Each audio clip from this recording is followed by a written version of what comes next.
The Crimson Fleet's ultimatum, the arrival. The Crimson ships appeared at the edge of the Proxima Centauri system, like bleeding wounds against the star-filled darkness. 47 vessels of the mighty Zephyrian Empire hung in perfect formation, their sleek hulls gleaming with energy shields that pulsed like heartbeats. Each ship was a masterpiece of alien engineering, built for conquest and designed to inspire terror in primitive worlds. Admiral Korath stood on the bridge of his flagship, the stellar dominance watching the small human colony through his viewing screen. His scaled skin reflected the crimson glow of his ship's displays, and his forearms moved with practiced precision as he reviewed the tactical data. In his 300 years of service, he had conquered 68 worlds. This pathetic human outpost would make 69. The colony of New Horizons spread across the surface of Proxima B like a small infection. Simple dome structures, basic agriculture, maybe 50,000 humans living in what the Zephyrians considered primitive conditions. No energy shields, no plasma weapons, no quantum technology. The humans had reached the stars using chemical rockets and metal ships, technology that civilized species had abandoned millennia ago.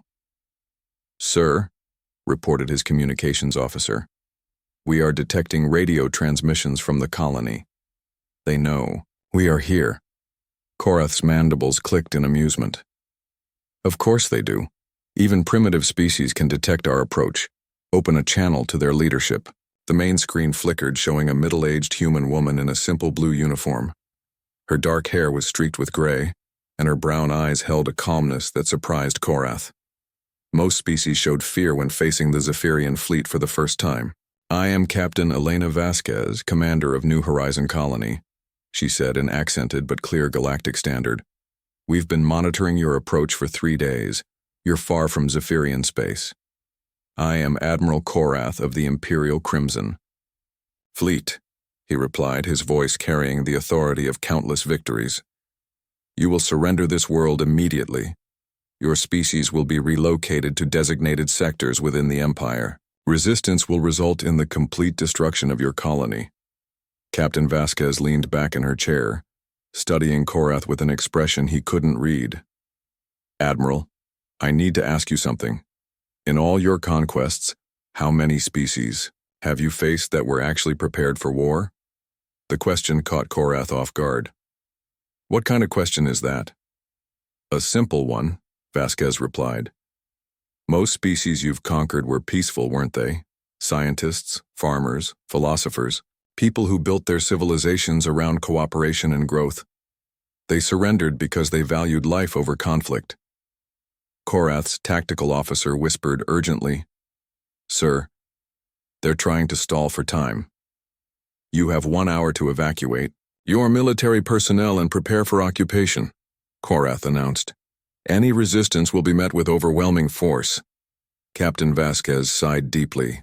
"Admiral, I'm going to give you the same warning we've given to 43 other species before you conquered them. We are not like the others. We don't want to fight you. But if you force us to, you will not enjoy the experience." "Threats from a primitive species amuse me," Korath replied. "What could you possibly do against the might of the Crimson Fleet?" Vasquez stood up from her chair. "We've been fighting each other for our entire history, Admiral. Wars over land, resources, ideas, religion. We've had thousands of years to perfect the art of killing other humans, humans who are just as smart, just as desperate, and just as dangerous as we are." She paused, letting her words sink in. "The species you've conquered before were peaceful. We are not. We tried to warn them, offer them alliances, teach them to fight. They all refused our help. They said we were too violent, too unpredictable. Then you conquered them anyway." The bridge fell silent. Korath had indeed conquered many species, and his intelligence files showed that humans had contacted most of them before the Zephyrian arrival. Trade offers, defense agreements, technology sharing, all rejected by species that considered humans too primitive and aggressive. "Your hour begins now," Korath said, cutting the transmission. The first warning as the Zephyrian fleet moved into attack formation, Captain Vasquez activated the colony's defense protocols. New Horizon had been built with one purpose in mind: to serve as humanity's first line of defense against alien aggression. Every colonist was trained in combat, every building was designed to withstand bombardment, and every system had been hardened against electromagnetic warfare. All civilian personnel to the underground shelters, Vasquez ordered. Military personnel to battle stations, activate the signal array. Throughout the colony, massive radio transmitters powered up, sending tight beam messages toward Earth and the other human colonies. The message was simple. Code Red.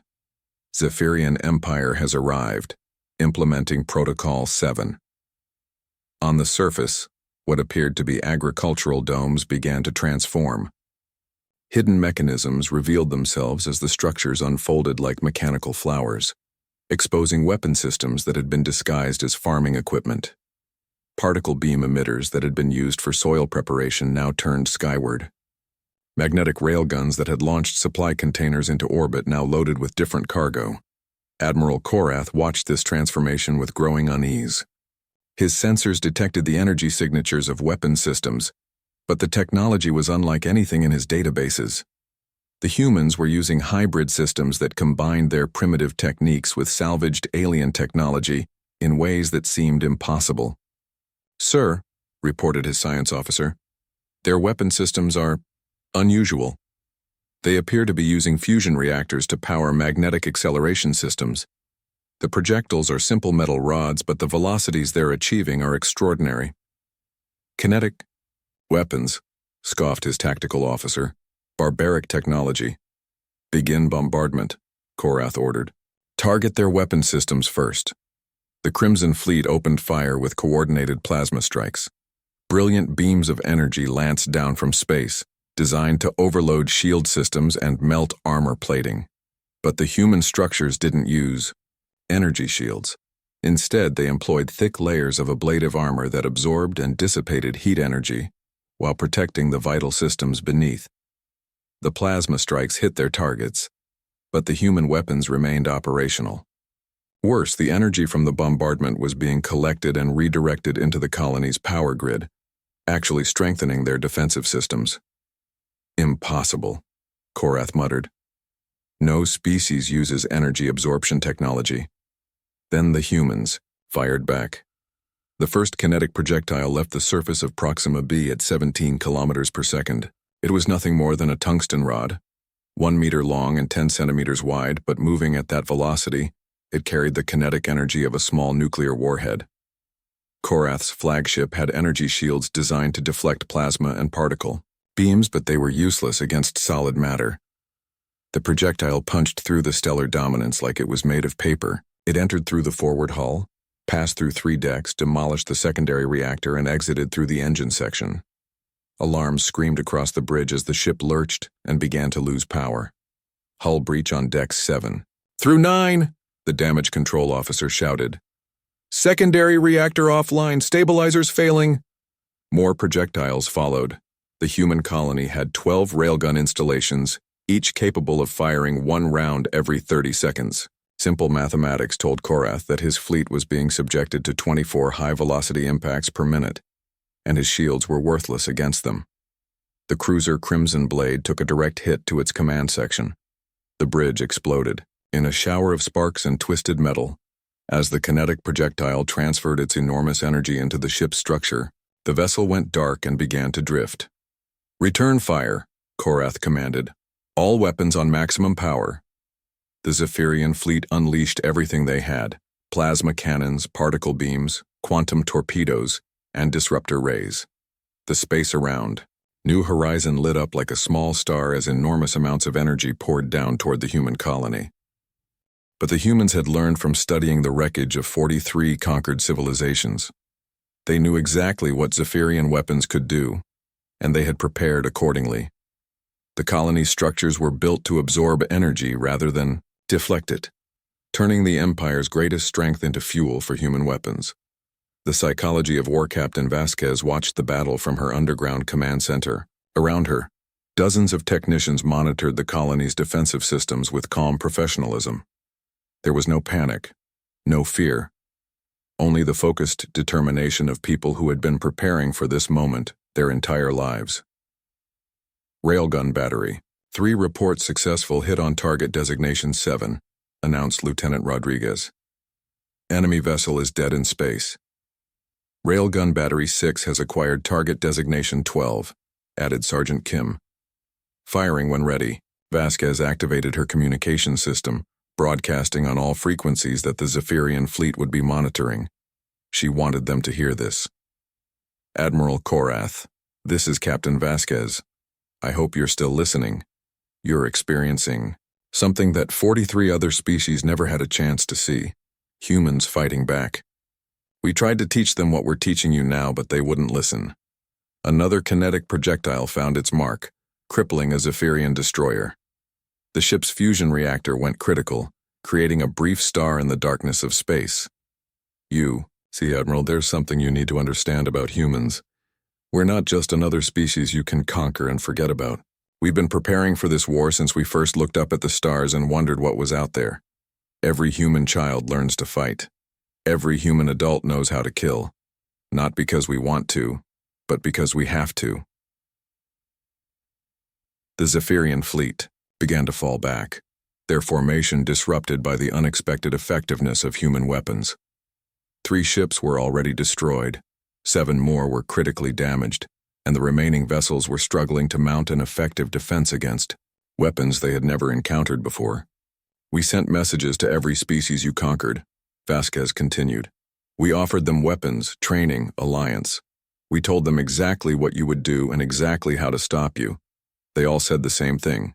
Humans were too violent, too primitive, too dangerous. They preferred to trust in diplomacy and surrender. Admiral Korath listened to this broadcast from his damaged flagship, his confidence shaken for the first time in his career. The humans were right. Every species the Empire had conquered had been peaceful, civilized, and utterly unprepared for warfare. The Zephyrians had grown accustomed to easy victories against opponents who valued life over resistance. But here's what they didn't understand. Vasquez's voice continued. Sometimes, Admiral, violence is the answer. Sometimes the only way to protect what you love is to be willing to destroy what threatens it. And humans, Admiral, are very good at destroying things. The human railguns fired again, this time in coordinated volleys. 6 projectiles struck the Zephyrian formation simultaneously, each one guided by targeting computers that had been programmed, with data from every alien ship they had ever encountered. 2 cruisers and a destroyer simply vanished in brief flares of light as their reactors overloaded. Sir, his tactical officer reported, we've lost 8 ships. The fleet is requesting permission to withdraw. Korath stared at the tactical display, watching his perfect formation dissolve into chaos. His ships, designed for energy combat, were helpless against the brutal simplicity of human kinetic weapons. For the first time in his military career, he was facing an enemy that had been specifically designed to kill his people. All ships, he commanded, fall back to the outer system. Maintain defensive formation. As the Crimson Fleet retreated, Captain Vasquez made one final broadcast. Admiral Korath, you have something now that 43 dead civilizations never had. A choice. You can go back to your empire and tell them that humans are not like the others. We don't surrender. We don't negotiate from weakness, and we don't forget when someone threatens our people. Or you can stay and learn exactly what we're capable of when you force us to fight. The transmission ended, leaving Admiral Korath alone with his thoughts and his crippled fleet. In the space of 1 hour, humanity had accomplished something. No other species had managed in 3 centuries of Zephyrian expansion. They had forced the Crimson Fleet to retreat. But Korath knew this was only the beginning. The Empire would not accept this defeat. They would return with overwhelming force, and the humans would face the full might of the Zephyrian military machine. What Admiral Korath didn't understand was that humans had been preparing for exactly that scenario, and they were looking forward to it. The warning becomes reality. The Empire strikes back 6 months after the humiliation at New Horizon. The largest fleet in Zephyrian history assembled at the edge of human space. Emperor Thaxon himself commanded, the armada from his massive flagship, the Imperial Wrath. 1,200 ships representing the combined might of the Empire's military forces. Dreadnoughts capable of cracking planets, carriers filled with fighter squadrons, and battleships armed with weapons that could destroy moons. The Emperor had never taken the field personally before, but the defeat at Proxima Centauri had shaken the Empire to its core. 17 outer systems had declared independence, inspired by humanity's successful resistance. Trade routes were being disrupted by pirate attacks, and several subject species were openly questioning Zephyrian authority. This rebellion had to be crushed completely and publicly. "Your Imperial Majesty," reported Fleet Admiral Nexus, "all battle groups are in position. We have achieved complete tactical supremacy. The humans cannot possibly have enough ships to challenge our armada." Emperor Thaxon studied the holographic display showing the Sol system. Earth hung in space like a blue jewel, defended by what appeared to be fewer than 300 human vessels. Most were converted cargo ships and civilian craft, hastily armed with the same kinetic weapons that had proven so effective at Proxima. It seemed impossible that such a small force could pose any threat to the Imperial fleet. "Begin the attack," Thaxon commanded. "I want Earth's surrender within the hour." What the Emperor didn't know was that humanity had spent those 6 months preparing for this exact moment. Every asteroid in the solar system had been hollowed out and turned into a weapons platform. The moon itself had been converted into a massive fortress, its surface bristling with railguns and missile launchers. And hidden throughout the outer system, human ships waited in perfect ambush positions. Admiral Sarah Chen commanded the human defense from her flagship, the Defiant. She was a veteran of the Martian Independence War, a conflict that had taught humanity valuable lessons about fighting against superior numbers. Her weathered face showed no emotion as she watched the Zephyrian armada approach. "All stations report. Ready," announced her tactical officer. "Operation Hornet's Nest is a go." Chen nodded. The name was appropriate. They were about to show the Zephyrians what happened when you kicked a hornet's nest. "Signal all ships. Remember, we're not trying to win a fair fight. We're trying to make them regret starting one." The trap springs. The Zephyrian fleet entered the solar system in perfect formation, their energy shields gleaming and their weapons charged. It was a display of power meant to intimidate any watching humans into immediate surrender. Instead, it made them perfect targets for the trap that had been 6 months in the making. Emperor Thaxon opened a communication channel to Earth, expecting to receive a surrender from the human leadership. Instead, he found himself facing an elderly human man in a simple military uniform. "I am General Marcus Webb, Supreme Commander of Earth Defense Forces," the man said calmly.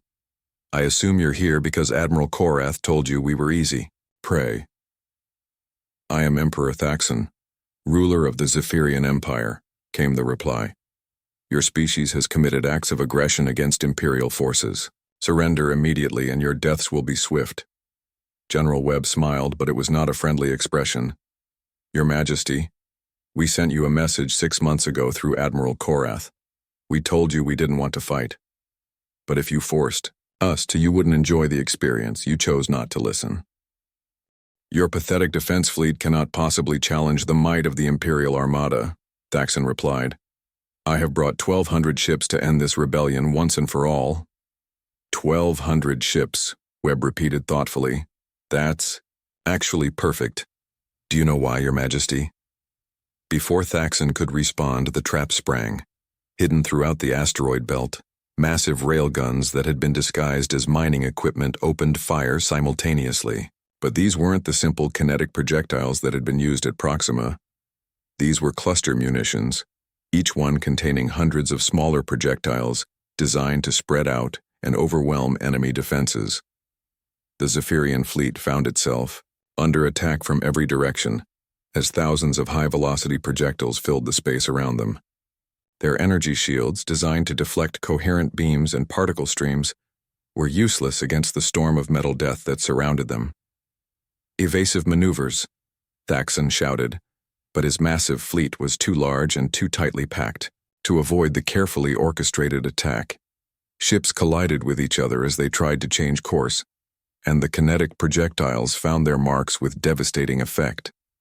The dreadnought Stellar Annihilator took 17 hits in the span of 3 seconds. Its massive hull, designed to withstand planet-cracking weapons, was punctured like paper by the simple tungsten rods. The ship's reactor containment failed, and the resulting explosion took out 2 nearby cruisers. The human fleet revealed as the Zephyrian formation dissolved into chaos. The human fleet revealed itself. What the Empire's sensors had detected as 300 converted civilian vessels was actually a carefully planned deception. The real human fleet had been hiding behind Earth's moon, their signatures masked by the planet's electromagnetic field.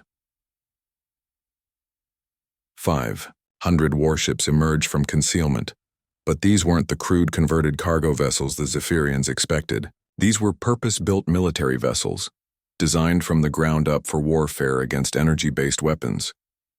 Their hulls were thick and angular, designed to deflect and absorb energy attacks.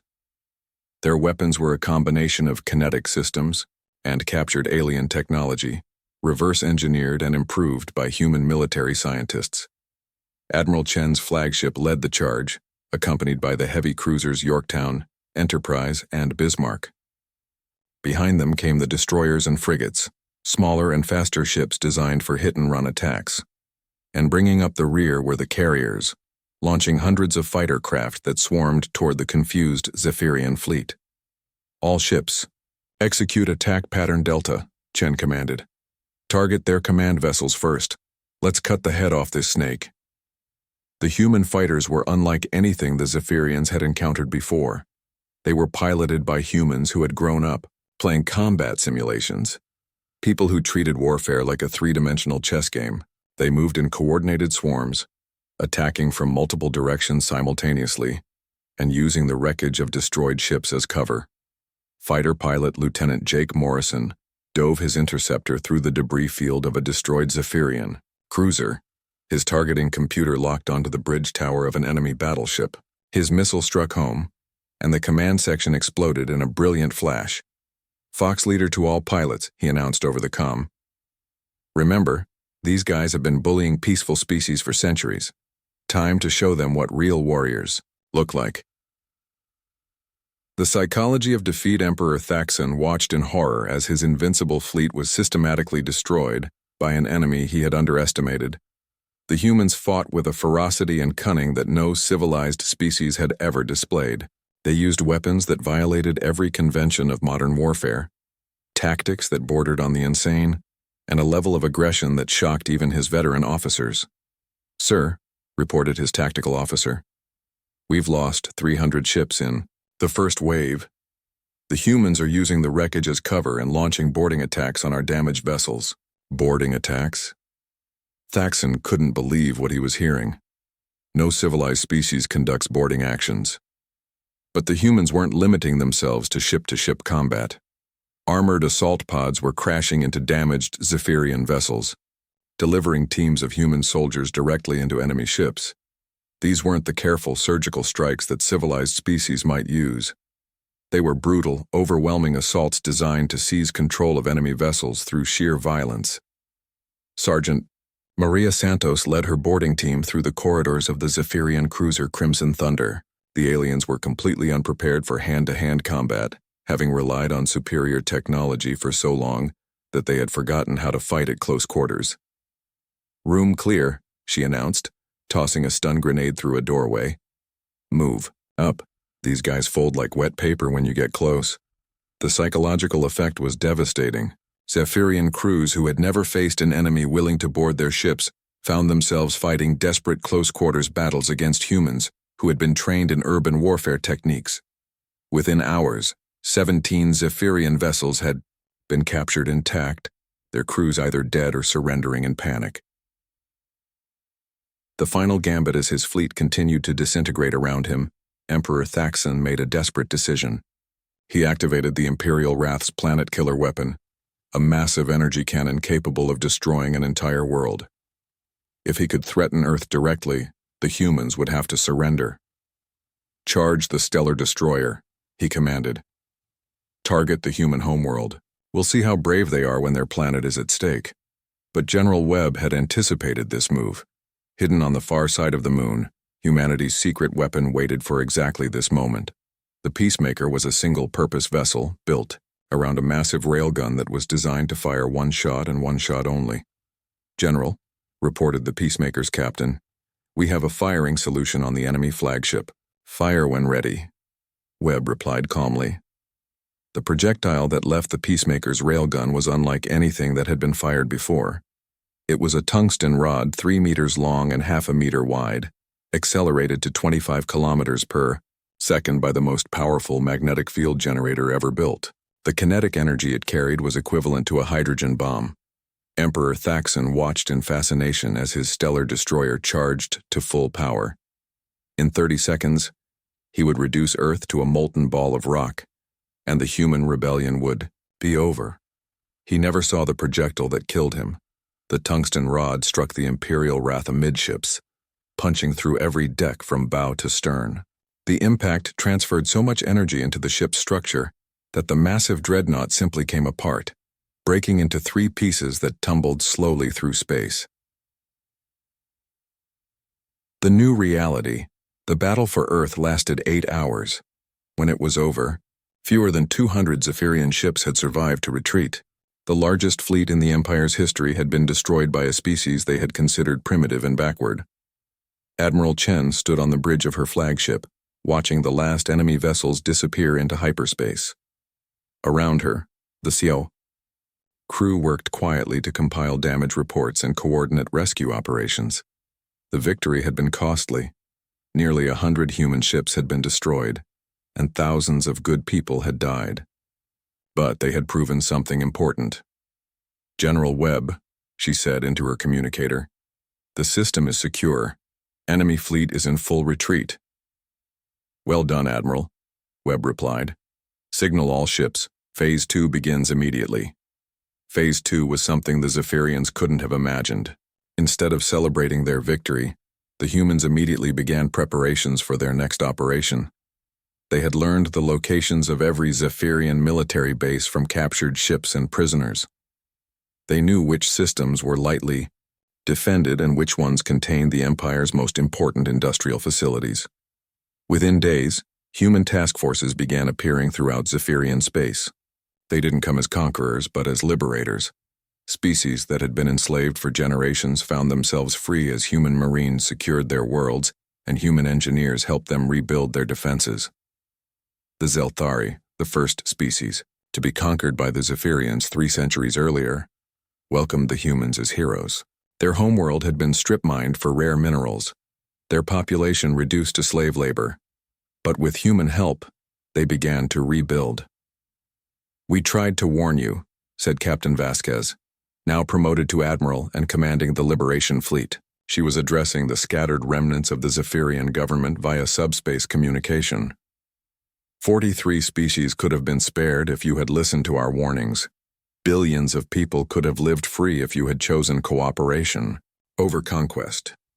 The communication channel was silent for a long moment before a response came back. "What do you want from us?" The voice belonged to Prime Minister Korex, the highest-ranking Zephyrian official still in power after the Emperor's death. "We want you to stop," Vasquez replied simply. "Stop conquering, stop enslaving, stop forcing other species to live under your rule. Find a way to coexist peacefully with your neighbors. Help us rebuild what you've destroyed." "And if we refuse?" Admiral Vasquez smiled. But it was the same expression Captain Vasquez had worn months earlier when she first warned Admiral Korath. "Prime Minister, we told you we didn't want to fight. We warned you what would happen if you forced us to. You chose not to listen, and now your empire is gone. Don't make us prove that we can be even more thorough when we put our minds to it." The transmission ended, leaving the former Zephyrian Empire to contemplate their new reality. Humanity had not just defeated them militarily, they had fundamentally changed the balance of power in the galaxy. The age of easy conquest was over. The age of earned peace had begun, and across the galaxy, other species that had heard the stories of human warnings began to reconsider their own policies. The message was clear. When humans offer to help, it's wise to listen. When humans offer a warning, it's smart to pay attention. Because humans always keep their promises, both the good ones and the bad ones.